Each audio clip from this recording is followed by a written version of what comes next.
They want the best service possible. They want a quick response. It's this instant gratification. And when you're competing with countless of other agents, for these particular leads within the directories, excellent service is the one thing that really can separate you or set you apart when making an initial contact.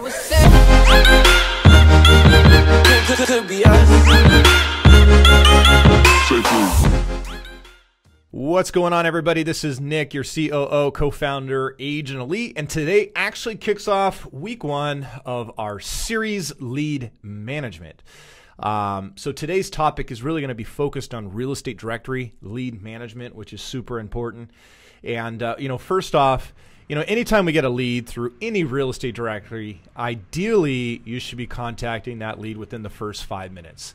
And you should do this with really any lead, no matter where they come from. And if you can't do that, then why even bother? I mean, there's no system in place to streamline this. It's time to get back to the basics. It's time to get personable, right? Or personal, right? As an agent, it's easy to get distracted. Not only being able to respond to leads at moment's notice, which is understandable based on everything else that we have to manage and maintain. However, your odds of working with that lead decrease dramatically. In fact, a recent study shows that 400% decrease in qualifying leads when we wait 10 minutes or more, especially to follow up. And really, at the rate of any success continues to decrease the longer you wait.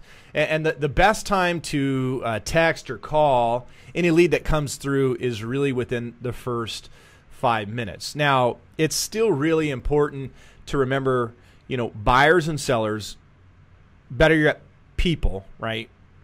They don't want excuses. They want the best service possible. They want a quick response. It's this instant gratification. And when you're competing with countless of other agents, for these particular leads within the directories, excellent service is the one thing that really can separate you or set you apart when making an initial contact. Now, the next thing that we have to do that we really want to focus on is just your overall mindset.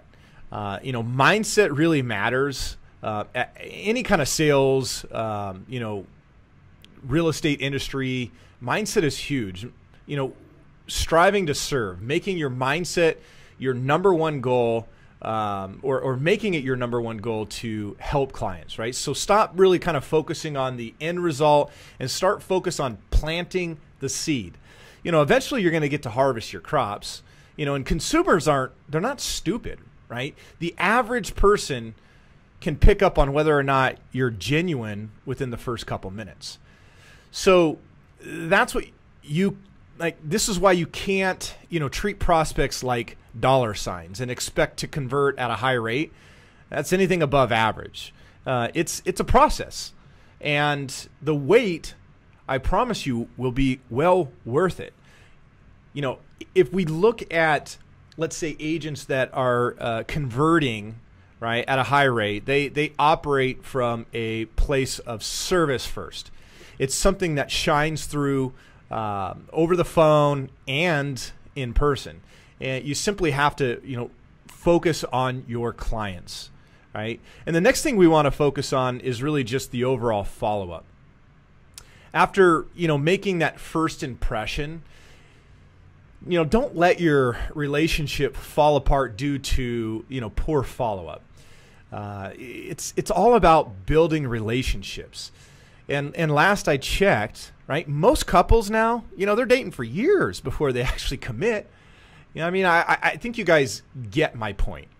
What this means is, like, we have to kind of go in and start categorizing our leads so that way we can really stay on top of our follow-up and the ones that are most important to least important.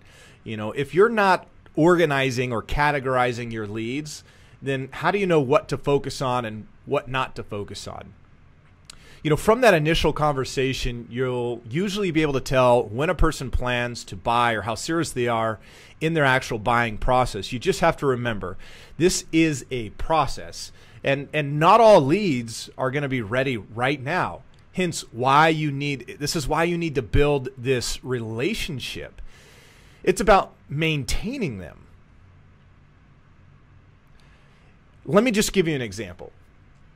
You put all your prospects that are planning to buy in the next 1 to 3 months in a category called, buyer one. And however you want to title your categories is really up to you. A category 2 or a buyer 2 lead are those that will, likely buy within the next, let's say, 3 to 6 months. And your buyer 3 category will consist of buyers who are usually out, let's say, 6 or more months from purchasing a home. Now, you should have these different strategies in place for each lead category, complete with a set of tasks and lists and reminders and whatnot to keep you on track. And really, applying different follow-up strategies to each lead category is really going to ensure your ability to complete those follow-up tasks more effectively, I should say, right? Plus, you got to understand this is where your money's at, right? A lot of times we spend so much time focused on generating new leads that we lose sight of just nurturing the leads that we have. And there's a reason why, this saying goes around is your network is your net worth. You have to remember, just like any good crop harvested, it takes time. It takes nurturing. And when the time's right, you'll then be ready to reap the rewards. Let me just give you a few statistics here. Okay, average time spent on leads via Zillow. Based on my study and my research, it shows that, you have to call a prospect at least 10 to 15 times before you actually get through to them.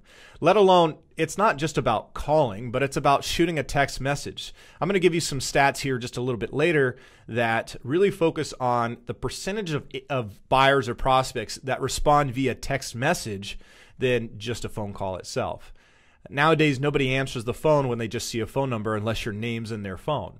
So we can't just be making a phone call and expect just that one to leave them a voicemail and they're going to call us right back.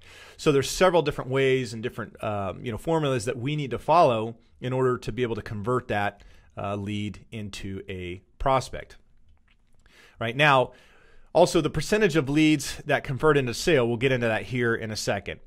And this is going to vary. The question is why. Let's just say I absolutely hate when agents ask that question. It's like every time we talk to an agent, they're going to say, well, I want to see, how those leads are converting. And let me ask you, is it really a fair question to even be asking? I mean, really? First off, how responsive is that one particular agent? How well is that agent when it comes to building relationships? How knowledgeable is that agent in regards to the area or real estate market that they're currently farming or marketing in? And then, what type of follow-up is in place with the leads that are generated? I mean, I can go on and the list goes on. And so when you say that a lead sucks, well, my question to you is what sucks about them?